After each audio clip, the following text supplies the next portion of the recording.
Hello guys, welcome back to Dong's Kilop Official. For today's video mga kalapatids, update ko kayo kay Dagit. So ayan, ito yung araw dito mga kalapatids. So isang maulan na araw. So ayan, medyo siya, medyo sumisilip naman. Ayan. So ayan, bagyo nga. Literal na binagyo tayo mga kalapatids.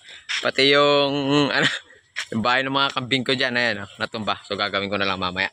So for today's video mga kalapatids, so pakakawalan ko si Dagit ngayon.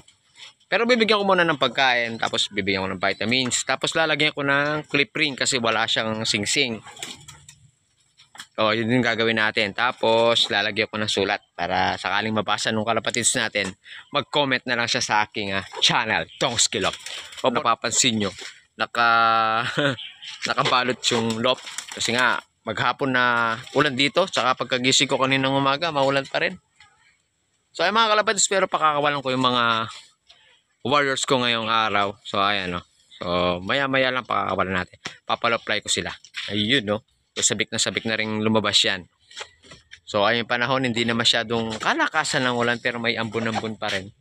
So yung mga iba kong kalapate, ayan, nakabalot din yung kulungan nila. So ayan sila mga kalapatids. Ayan. So yung iba naglulugon kaya ganyan. Ayan maraming balahibos sa baba. So yun yung iba, ayan. So ayan mga kalapatids, tara, pa-apply muna tayo sa aking lop. Let's go!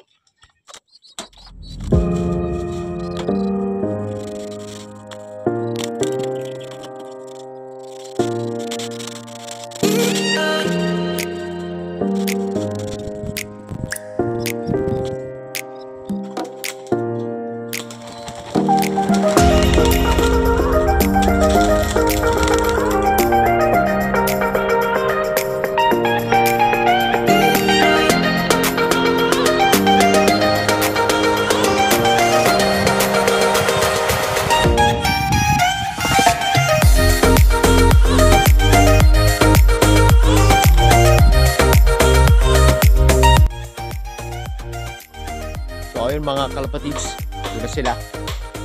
Ayun, rumoronda na. Yan sila, biglang dami.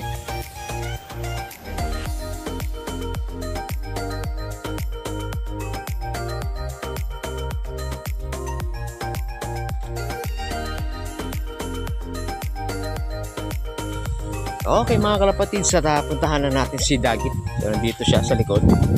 So nilayo ko muna. So ito siya mga kalapatids. So ganda pa naman ng kulay niya.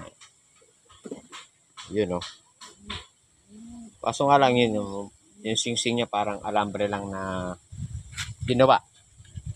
So ay mga kalapatids, so, pakakainin ko muna to, tapos painumin ko mamaya. Para mamaya pakawalan na natin. Baka hinahanap na ng may-ari.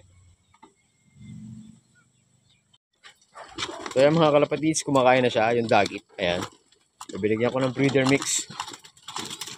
Ayan, so mamaya painumin natin. Tapos bibigyan natin ng magic beans para may lakas siya pag uwi. Ayan, gutom na gutom siya A few moments later.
So ito na si Dagit.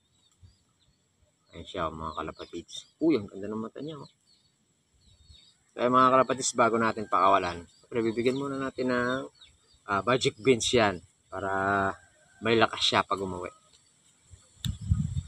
So guys, ito pala yung binibigay ko sa mga alaga ko dito. Idadamay na rin natin to.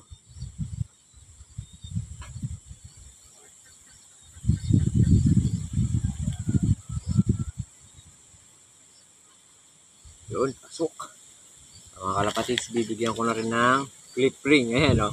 So, para astig siya tignan mga kalapatids. Ayan, o. Para matuwa yung may-ari pag uwi ng kalapati niya, di ba? Marami tayo reserve pa rito mga kalapatids. O. Ayan, kulay dilaw.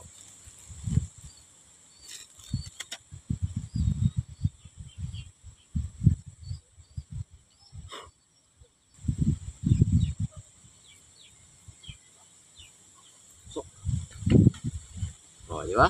Gumanda siya tingnan mga kalapatids. So, ayan, di ba?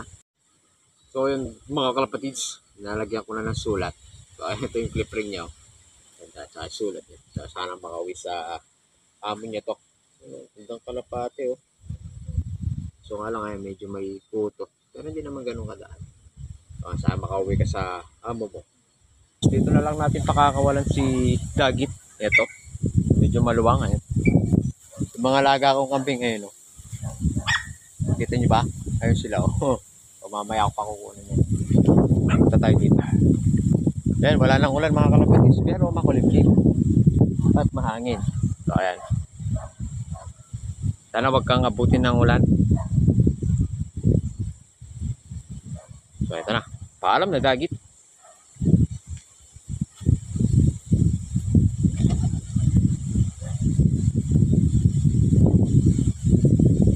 Yun. Diretso na.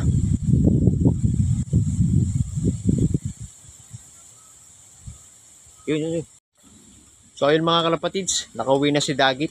Sana makauwi na ligtas sa amo niya. So ayun mga kalapatids, sana gayaan tayo ng iba na nagsasaoli ng mga nadadagit nila. So pati yung sa akin na isa mga kalapatids. Ay, 5 araw na rin nawawala. So kapatid yun nung yung 3 days bago umuwi yung dito, kapatid niya yun. So lahi yata ng mga walain tong mga laga ko ah. So sana makauwi pa rin yun. Inaasahan pa rin natin umuwi. Kasi panlaban ko sa sa club yun, dito sa CRRPC. So sana makahabol pa siya, sana makauwi. Ayan. So ayun, kung nadagit nyo man siya, sana pakawalan nyo mga kalapatids. Mas maganda kung pinakakawalan yung mga kalapati na hindi sa inyo. Mas magaan sa pakiramdam. So hanggang dito na lang mga kalapatids. So kita-kita kits sa next vlog. So see ya!